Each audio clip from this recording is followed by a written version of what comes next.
Shalom Alaikum Bapak Ibu Saudara-saudari yang dikasihi di dalam Tuhan. Terpujilah Tuhan yang telah mempertemukan kita untuk belajar firman-Nya. Sebelumnya kita berdoa.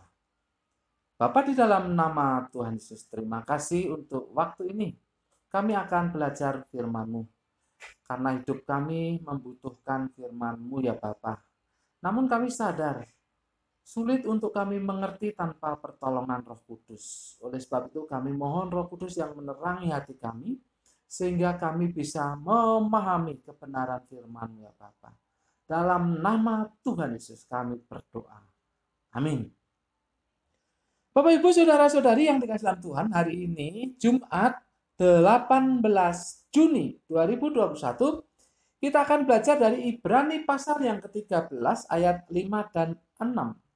Ibrani pasal yang ke-13 ayat 5 dan 6. Judulnya adalah bagaimana kita bisa yakin kalau Tuhan adalah penolong kita? Bagaimana kita bisa yakin kalau Tuhan adalah penolong kita? Bapak Ibu Saudara-saudari yang dikasihi dalam Tuhan, ada banyak cara untuk meyakinkan diri kalau Tuhan itu penolong kita.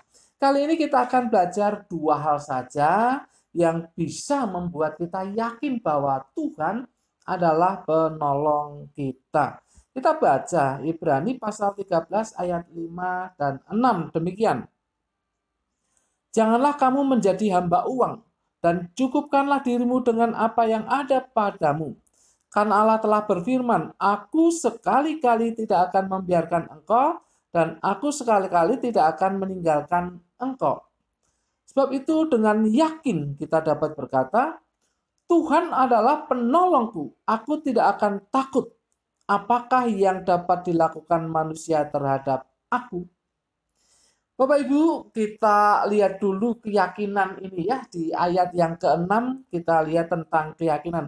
Kata yakin di dalam bahasa Yunani adalah tareo. Itu sama artinya dengan percaya diri atau dengan berani.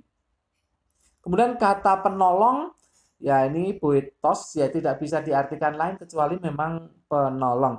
Tapi kita akan lihat konteks jauhnya di mana ayat ini sebetulnya berada, karena ini merupakan kutipan.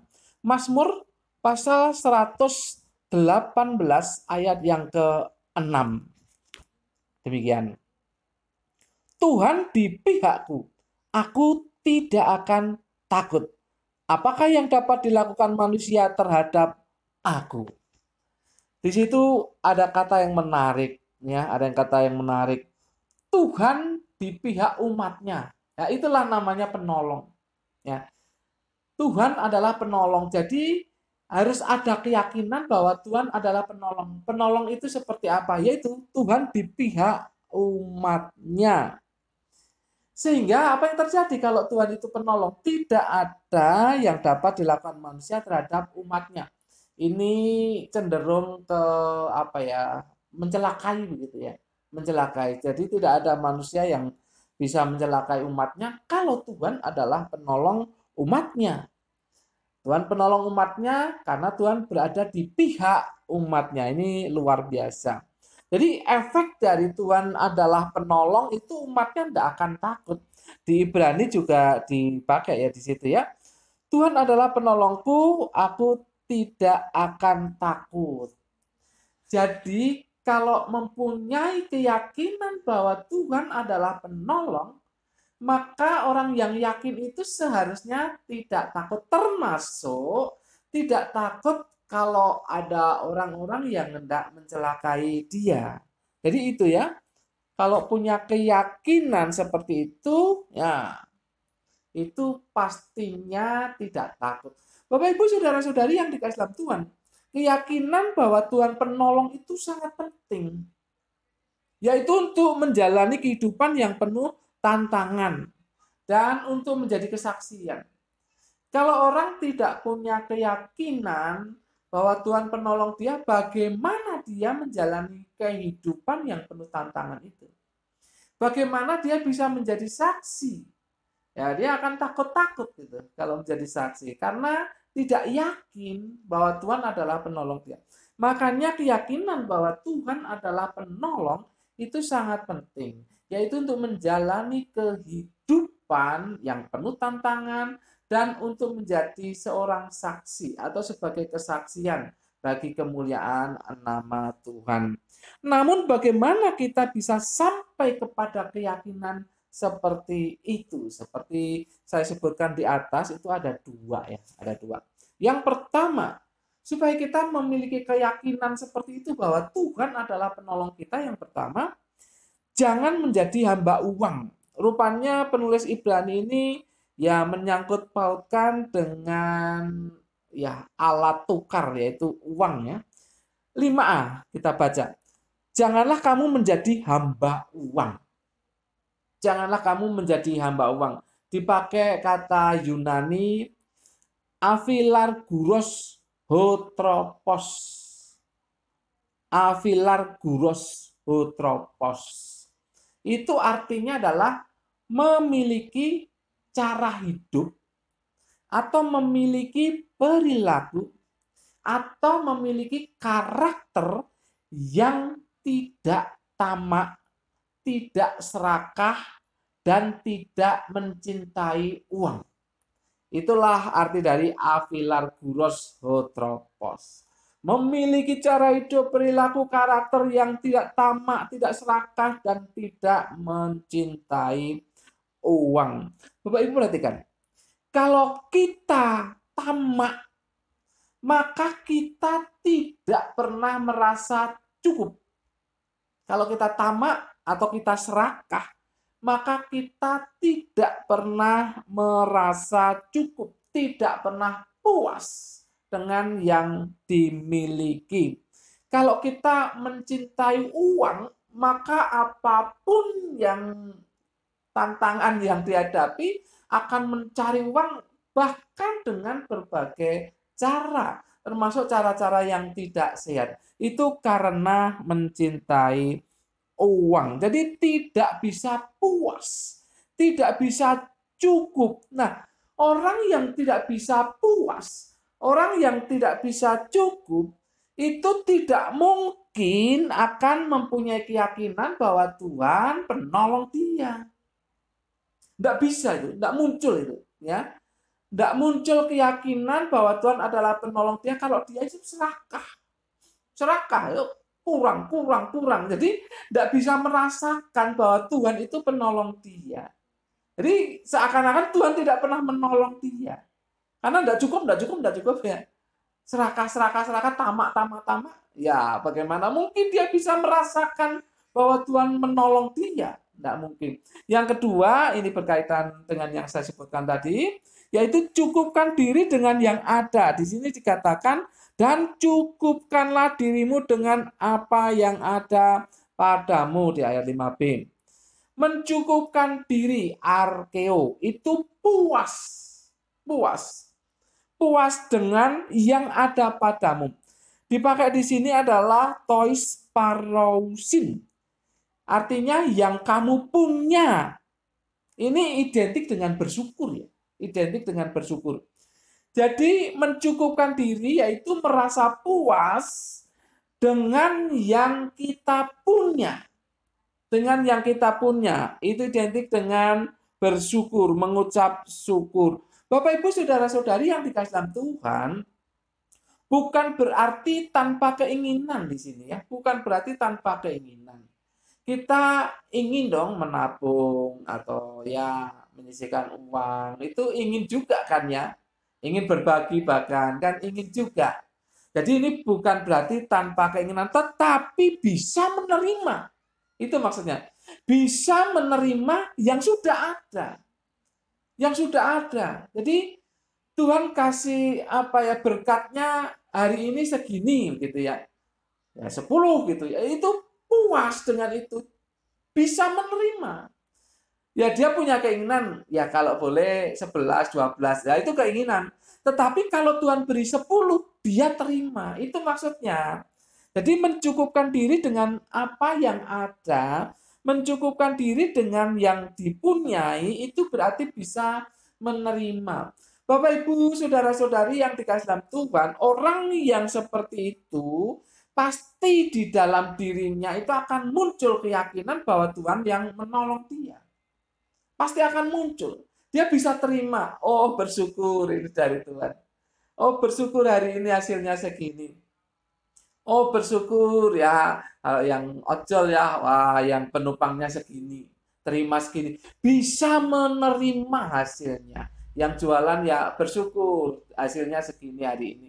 Bisa menerima itu akan memunculkan keyakinan bahwa Tuhan itu penolong. Coba dah praktekkan Bapak Ibu. Kalau bisa menerima apa yang ada pasti ini berkat Tuhan luar biasa. Tuhanlah penolong saya. Itu akan muncul. Akan muncul. Bapak Ibu saudara-saudari yang dikasih dalam Tuhan, jadi bagaimana kita bisa yakin kalau Tuhan adalah penolong kita? Yaitu kita jangan menjadi hamba uang, yaitu kita mempunyai cara hidup yang tidak serakah, mempunyai cara hidup yang tidak tamak, yaitu kita bisa menerima apa yang Tuhan kasih.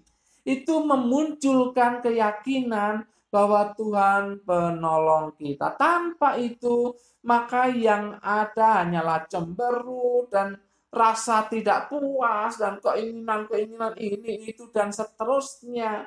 Jadi rasa tidak bisa bersyukur. Nah itu kalau kita tidak memiliki ya kerelaan untuk menerima apa yang Tuhan berikan. Bapak Ibu saudara-saudari yang dikasih dalam Tuhan, kita membutuhkan uang. Kita membutuhkan uang. Ya, untuk transport motor pun kan butuh uang untuk beli bensin, pertamax ya. Itu butuh uang. Ya. Untuk makan siang para pekerja itu kan juga butuh uang ya, makan siang.